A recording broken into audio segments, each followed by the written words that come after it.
একদিন এক ছোট বাচ্চা মাকে জিজ্ঞেস করল, মা, আমি পৃথিবীতে কি করে এলাম?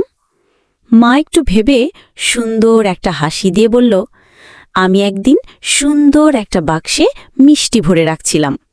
কয়েকদিন পর বাক্সটা খুলে দেখি সেখানে তুমি, মানে তুমি আমার জীবনের সবচেয়ে বড় মিষ্টি বাচ্চা।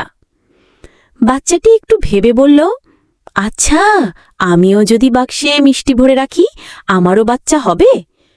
সঙ্গে সঙ্গে একটা বাক্সে অনেকগুলো মিষ্টি ভরে রাখল।